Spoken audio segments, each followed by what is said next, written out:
What we're facing together is, in essence, the crime of the century. It's not going to be very readily apparent immediately. More facts that are going to be coming out slowly over the weeks and months ahead. The opposition, the guilty parties, the criminals, are using a shoot the messenger strategy in order to smear me as a racist, a sexual deviant, and a mentally ill drug addict in order to change the subject away from their criminality. They're using this particular strategy because it works.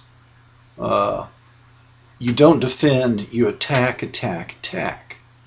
And let's face it, they've got plenty of fodder to work with. Extremely explosive statements, hate speech. However, some of this is going to be real, some of it is going to be a lie. Essentially, I can prove that I'm not a racist, even though I have engaged in hate speech. And that's because of the life I've lived. I'm going to give you a very quick synopsis. We'll just retrace my steps. Beginning about 1992, I was working for NASA, the McDonnell Douglas Space Station Corporation. I quit my job and went back to school in order to teach ESL, English as a Second Language, to be a school teacher for minority students from other countries. For a couple of years, I taught at Pasadena Independent School District, which is essentially a minority school district. From there, I was living in Houston, or outside of Houston near NASA, where I grew up. I moved into an inner city neighborhood to immerse myself in Spanish, and in order to teach at the Aldine Independent School District, which is even more of a minority school district. So I taught there for a couple of years. Now I lived in the Heights. So the Houston Heights is essentially the largest Hispanic neighborhood in Houston. A city of about 3.5 or more million people. This is in 1993, 1994. Now, after working at Aldine Independent School District for a couple of years, I moved to the northeast side of Houston, to the east side of Houston. And this was also a minority neighborhood, largely African American.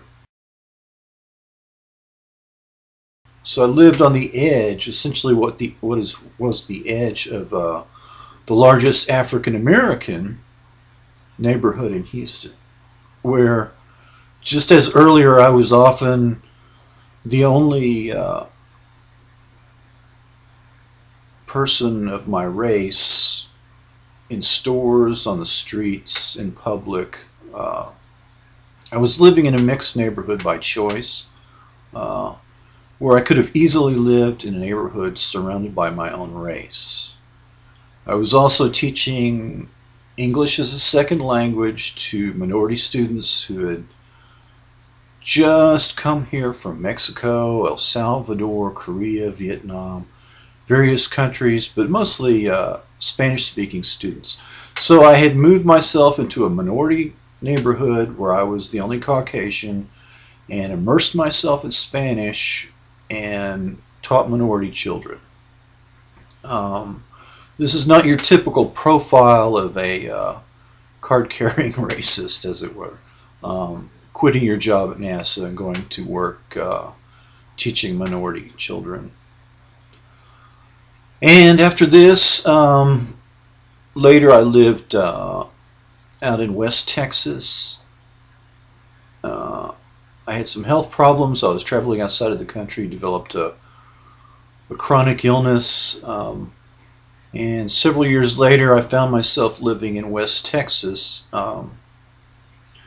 in a small town caring for an elderly relative.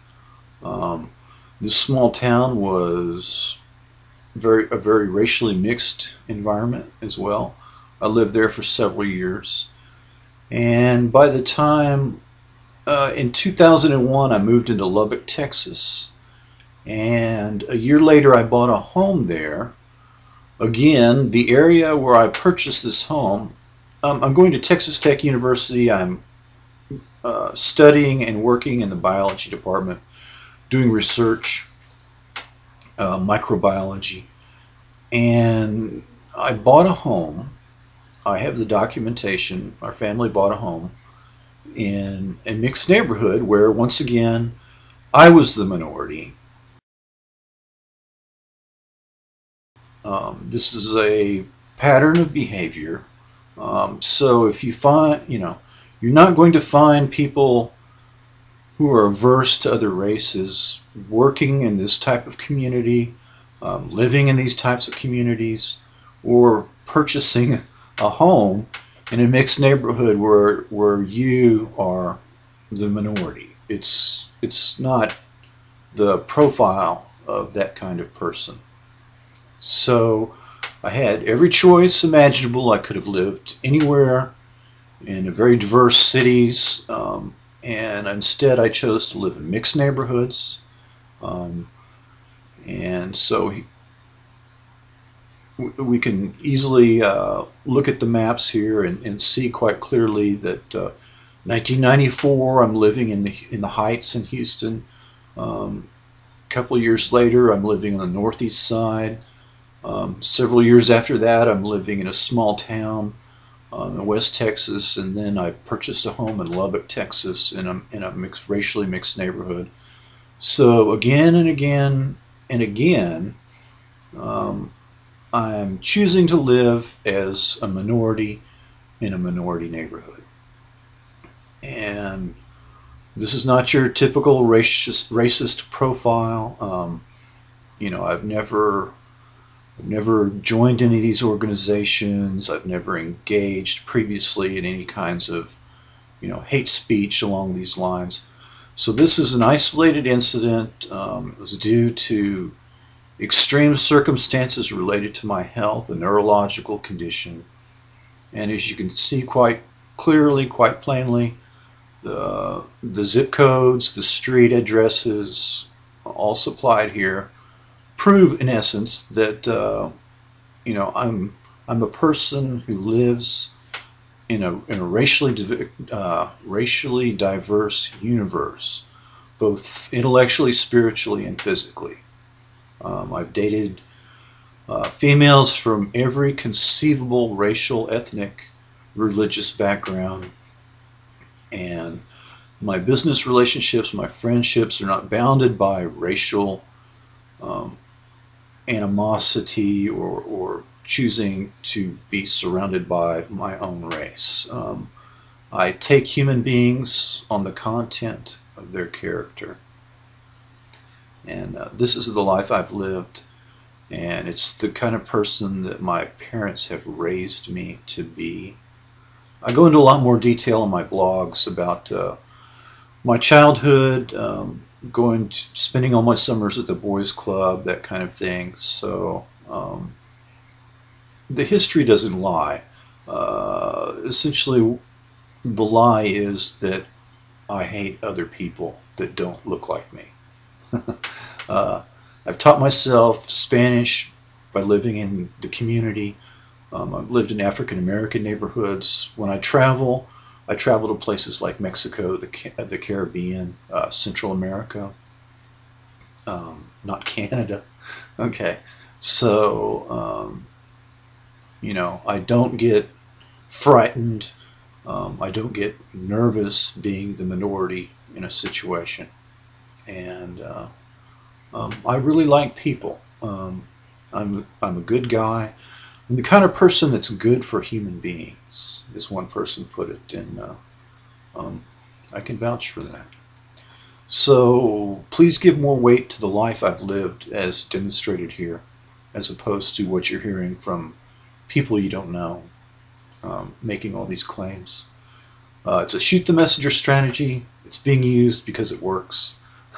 If you proclaim loudly, I'm not a racist, I'm not a sexual deviant, I'm not a mentally ill drug addict, it sounds suspicious, and all the time you spend, defending yourself against these false charges is time lost while people are being tortured, people are being murdered, in what I have described as the crime of the century.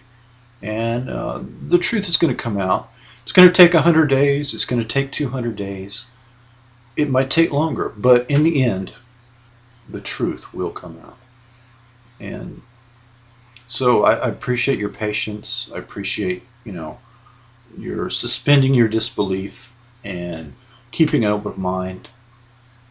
It's not what people say, it's what people do in this life, you know. So let's give some weight to what the things that I've done rather than just exclusively the things that I've said or that have been attributed to me falsely, perhaps. Um, and I appreciate your patience and thank you for your interest.